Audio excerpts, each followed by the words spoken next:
Durante a ditadura militar no Brasil, que iniciou-se em 1964, o governo insistiu uma série de decretos que restringiam as liberdades civis e políticas, os quais ficaram conhecidos como atos institucionais. Estes atos foram utilizados como instrumentos de poder pelo regime militar para manter-se no controle do país. O primeiro ato institucional foi promulgado em 9 de abril de 1964, pouco após o golpe militar que derrubou o presidente João Goulart. O AI-1 conferia poderes extraordinários ao presidente da República, incluindo o direito de cassar mandatos políticos e suspender direitos políticos por 10 anos. Também permitia a intervenção federal nos estados e municípios, o fechamento do Congresso Nacional e até a criação de tribunais militares para julgar civis. Em 27 de outubro de 1965, foi promulgado o AI-2, que ampliou ainda mais os poderes do governo militar. O AI-2 cassou mandatos de parlamentares e impediu a participação de políticos em eleições por 10 anos, além de estabelecer a eleição indireta para presidente da República e governadores de estado. O AI-3, de 5 de fevereiro de 1966, instituiu a criação do bipartidarismo, que limitava o número de partidos políticos e colocava em prática a chamada arena política, em que os partidos políticos eram obrigados a se alinhar com os dois únicos partidos autorizados pelo regime militar, a Aliança Renovadora Nacional, conhecido como ARENA, e o Movimento Democrático Brasileiro, o MDB. O AI-4 chegou em 7 de dezembro de 1966, estabeleceu a criação do mandato presidencial de 5 anos, o que permitiu ao então presidente, Marechal Humberto Castelo Branco, prolongar seu mandato por mais um ano. O AI-5, que deu início em 13 de dezembro de 1968, foi o mais duro e autoritário de todos os atos institucionais. Este ato institucional concedeu ao governo militar poderes para suspender direitos constitucionais, cassar mandatos políticos, intervir em estados e municípios e fechar o Congresso Nacional.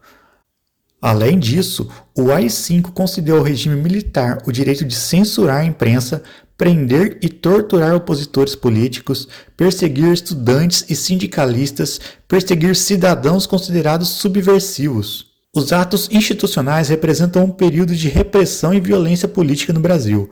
Houve uma ampla censura imposta pelo governo às manifestações culturais e artísticas, que eram consideradas subversivas ou contrárias aos interesses do regime. Essa censura afetou diferentes formas de expressão, incluindo literatura, teatro, cinema, músicas e artes visuais. Então, como lidavam com tanta autoridade e censura? Como fazer as mensagens de revolta e angústia chegar ao receptor sem ser interceptado pela censura? Os artistas, então, tiveram uma ideia genial: deixar nas entrelinhas uma mensagem, uma crítica, um desabafo do que aquela população estava vivenciando. Essas mensagens estavam em todas as manifestações culturais, mas a música é a que foi mais efetiva nesse período, justamente porque o rádio era muito consumido naquela época. Muitas vezes o Departamento de Censura de Diversões Públicas, o DCDP, órgão responsável por analisar e aprovar previamente o conteúdo das obras antes de sua divulgação, detectava que aquele trecho de uma música era considerado subversiva ou que atentasse contra os valores morais defendidos pelo regime. Para se ter uma ideia, o álbum Milagre dos Peixes, de Milton Nascimento, teve 8 de suas 11 faixas censuradas. Algumas das faixas ficaram apenas instrumentais e algumas faixas tiveram que ser alteradas. Ou a música Apesar de Você, de Chico Buarque, em um primeiro momento ela foi aprovada pela censura, pois pensavam que se tratava de uma música sobre o desentendimento de um casal. A repercussão foi tão grande e meses depois perceberam que a canção era uma crítica de Chico Buarque ao regime militar. Com isso, as rádios foram proibidas de tocá-la. E Cálice, de Gilberto Gil com Chico Buarque, que se não for uma das mais famosas quando o assunto é censura, provavelmente está entre elas. O próprio título da canção apresenta um duplo sentido, pois o som da palavra cálice se refere ao calar, ou seja, cálice.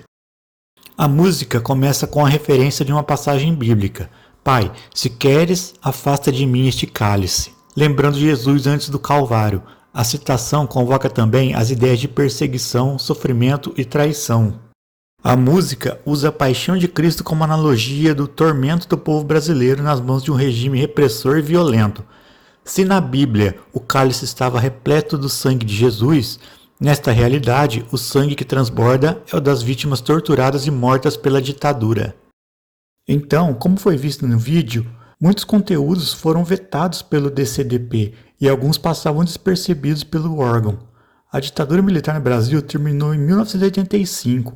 Após isso, os músicos puderam enfim lançar suas músicas da forma como queriam. Não foi por fim da ditadura que os artistas deixaram de criar movimentos culturais com fortes críticas a um governo autoritário. Se não fosse pela coragem desses revolucionários através da arte, provavelmente não teríamos artistas contemporâneos que fazem o mesmo, mas dessa vez sem a interferência do DCDP. Este trabalho foi feito por André Brambila, Lucas Lima e Rafael Lopes. Obrigado por assistir.